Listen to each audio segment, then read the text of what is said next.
Boa noite. Hoje no Brasil existem cerca de 11 milhões de trabalhadores informais. Só aqui no estado do Amazonas são cerca de 160 mil. O setor representa em todo o país cerca de 3% do PIB nacional. Isso em reais significa cerca de 20 bilhões. Esses trabalhadores não registrados podem ser identificados e vistos pelas ruas, feiras, mercados, centros comerciais e até na porta da casa dos clientes. Sobre a informalidade e o trabalho que hoje representa boa parte do PIB nacional, é que hoje no Band Cidade Entrevista eu converso com o gerente de unidade do Sebrae Amazonas, Ricardo Rivadavia. Ricardo, boa noite. E para começar o Band Cidade Entrevista de hoje, explique para a gente sobre o trabalho informal, o que ele significa não somente aqui no Amazonas, nesse primeiro momento, mas sim em todo o país. Ok, boa noite, Rômulo, boa noite, telespectadores. Nós estamos ativamente atuando, enquanto Sebrae, no sentido de minimizar essa parcela da população que muitas vezes tem exercido suas atividades econômicas na forma informal e que tem, por isso, ficado fora de alguns programas governamentais que são de apoio tanto para o trabalhador quanto para o empreendedor. Quanto a isso, eu acho que é muito importante que o telespectador entenda a diferença entre trabalhador informal e empreendedor informal. O trabalhador informal é aquele que trabalha numa empresa, mas que não tem carteira assinada, né, e que muitas vezes faz qualquer tipo de trabalho na sua casa ou na sua residência sem ter nenhum tipo de documentação legal. O empreendedor informal é aquele que monta um negócio próprio, que vive daquilo que ele criou, mas que não tem absolutamente nenhum registro, ele não é reconhecido nem identificado por nenhuma das esferas do governo. Agora, quando a gente fala de trabalhador informal, que você explicou que é um trabalhador que age dentro de uma empresa na informalidade, isso não é uma questão complicada para a empresa? Há empresas que ainda trabalham assim, Ricardo? Infelizmente, ainda há. Aqui no Amazonas? Não só no Amazonas, mas no Brasil todo, né? Isso é uma realidade, especialmente, eu poderia afirmar, no interior do estado, certo? Onde às vezes aquele trabalhador ele exerce a sua atividade de forma informal dentro de uma empresa, nem tanto pelo desejo do empreendedor, que é o dono da empresa, mas às vezes por dificuldades operacionais mesmo, de registro de carteira, de uma série de dificuldades que quando a gente está ali no campo, a gente vê que o interior do Amazonas é um outro mundo. Né? E quais são as funções que mais estão enquadradas nessa situação do trabalho informal? Basicamente, em sua grande maioria, os trabalhadores informais atuam na área de comércio e serviços. Né? Na área de comércio, principalmente na questão de mercadinhos, certo? E de vendas de miudezas ou vestuário. Na área de serviço, especificamente na área de beleza, estética, cabeleireiro, manicure. E também na área de serviços domésticos, como serviços de pintura, serviços de eletricidade. A grande maioria dos trabalhadores que nós encontramos aqui na cidade exercem essas atividades, mas ainda de uma forma não legalizada. Tem o chamado vendedor porta a porta, Ricardo. Sim. Ele pode se enquadrar no trabalhador informal, no empreendedor individual ou em outra situação? Como é que ele entra aí? Normalmente eles são empreendedores informais. Eles são pessoas como várias senhoras que devem estar nos ouvindo, que são vendedoras de Natura, ou Avon, ou outro tipo de cosmético, né? A área de beleza e saúde movimenta uma quantidade impressionante de recursos e de trabalhadores no nosso estado. Nós mesmos temos no Sebrae um projeto específico para salões de beleza, dado um número muito grande de salões e atividades similares que encontramos na cidade. Se a gente quiser fazer uma escala, por exemplo, do que mais movimenta hoje esses trabalhadores e empreendedores individuais, você já me destacou aí o comércio de cosméticos. Fazer uma lista de 5 categorias que mais movimentam o dinheiro, que mais movimentam as finanças.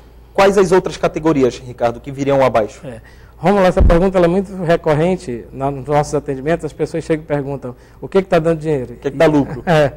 E a gente sempre responde assim, olha, se a gente soubesse, a gente sairia do Sebrae a ganhar lá fora. Porque, na realidade, o que dá dinheiro é, muitas vezes, uma boa ideia, certo? Se você executa bem alguma coisa e você tem capacidade de inovar naquele mercado, você vai ganhar muito. Porque, por exemplo, se você ou eu quisermos hoje montar uma panificadora para entrar no mercado vendendo pão francês, pão de massa fina e pão doce, nós já vamos encontrar 500 mil concorrentes fazendo a mesma coisa. O que vai dar dinheiro no mercado lá fora é efetivamente a minha capacidade de inovar nesse processo, ou na qualidade do produto, ou na distribuição, na minha logística de entrega. Mas, assim, voltando ao assunto do empreendedor individual, mesmo dentro dessas características que eu vou te falar dos empreendimentos que mais nós registramos, você vai perceber que algumas linhas de salão de beleza vão dar mais dinheiro do que outras. Por quê? Porque elas estão entrando com a questão da inovação.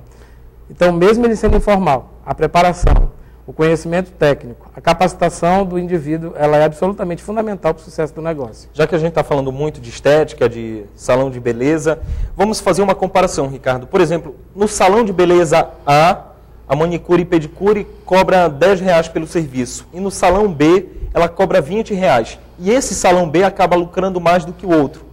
A qualificação influi nessa hora, influencia realmente? Com certeza. Outros fatores também são preponderantes, né? Se você tem, por exemplo, um salão num shopping, ele dá mais status e provavelmente muitas vão preferir fazer esse tipo de serviço lá por conta de dizer, eu fiz a minha unha na fulana de tal, exatamente. Mas, na verdade, o que vai determinar a fidelidade desse cliente àquele empreendimento vai ser a qualidade do serviço.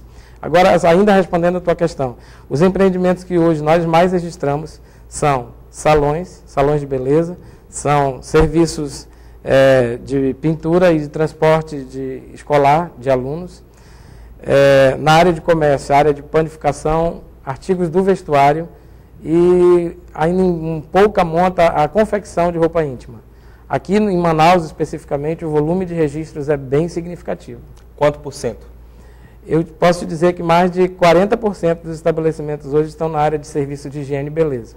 E quando uma pessoa, um profissional no caso, um trabalhador informal, que quer se qualificar, que quer se registrar, como é que ele faz quando chega ao Sebrae? Qual o procedimento? Tem muitos trabalhadores, como a gente daqui a pouco vai ver numa matéria, que reclamam, Ricardo, da dificuldade, da burocracia na hora de se registrar. Quais as facilidades que tem hoje para procurar legalidade? Ô, Rômulo, isso era um fato há 3, 4 anos atrás, mas nas últimas gestões governamentais, eu particularmente estou atuando há mais de 20 anos na questão de empreendedorismo junto ao Sebrae e nós nunca vimos uma situação tão facilitadora para quem quer iniciar um negócio. Se você hoje fosse iniciar uma empresa para faturar R$3.000 por mês, uma microempresa normal, você levaria de 30 a 40 dias por registro, pagaria em torno de R$300 a R$400 pelo registro, teria que contratar um contador, pagaria 20% desse valor, R$600 mês, só de imposto, certo?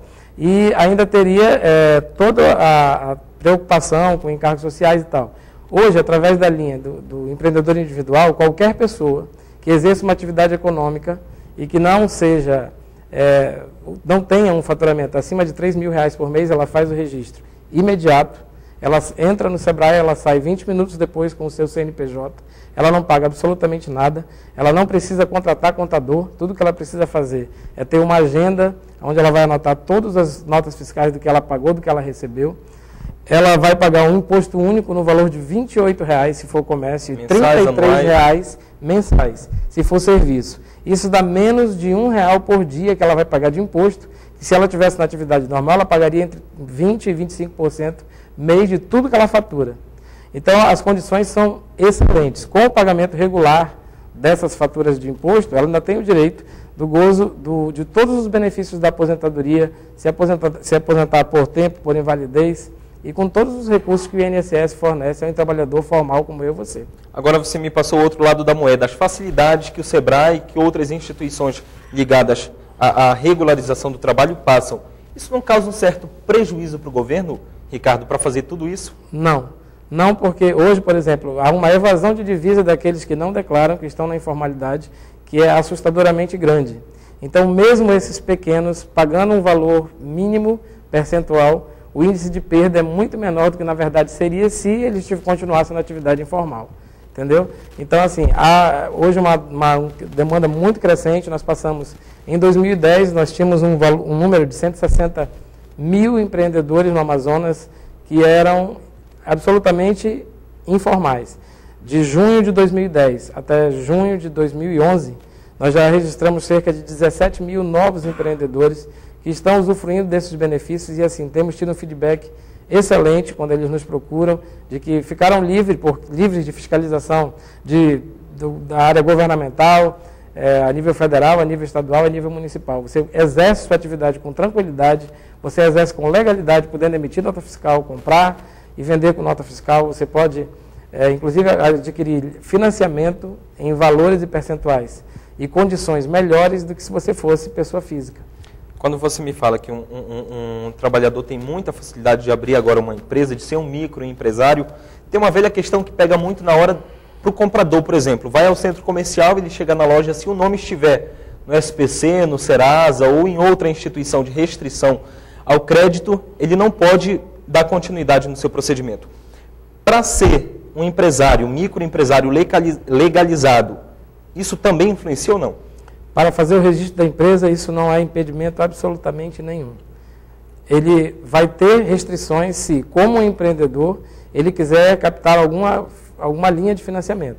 Aí ele vai precisar, sim, dar baixa no seu nome no SPC, para ele poder pleitear um recurso. Agora, para ele registrar a empresa, isso não é impedimento nenhum. E aí a gente tem orientado aos nossos empreendedores o seguinte: quando ele chega lá e ele já negocia parte dessa dívida, ele parcela a dívida, ele entra em acordo com a pessoa para quem ele está devendo, ele imediatamente é retirado do cadastro, já pode operar e funcionar a empresa normalmente. Ainda há pouco você me citou um determinado número de junho do ano passado a junho deste ano. Um número crescente. Significa o quê para o Sebrae isso? Significa um aumento da nossa carteira de clientes. Hoje era um público que nós tentávamos alcançar, mas as nossas ferramentas realmente não nos permitiam, porque o perfil do empreendedor individual, ele é normalmente alguém que tem nível de segundo grau, é alguém que olha para o nosso prédio e acha que aquilo não é para ele, olha para os nossos produtos e vê um produto com uma linguagem não adequada àquele perfil que ele tem. Ele olha para os nossos produtos e não compreende porque eles foram muitas vezes pensados para um nível de empreendedor maior, mas é um engano. Com o empreendedor individual, nossas portas foram abertas e hoje nós temos produtos como a linha de capacitação, como o SEI. O SEI é uma série de produtos do Sebrae chamada Sebrae Empreendedor Individual. Então, são cursos rápidos, voltados especificamente para esse público, onde eu tenho o SEI comprar, o SEI vender, SEI administrar meu dinheiro e uma leva de treinamentos adaptados a ele. Como a gente está falando de faturamento, a gente dá uma pausinha para faturar hoje no Band Cidade Entrevista. Daqui a pouco voltamos com o Ricardo Rivadavia, do Sebrae Amazonas. Até mais.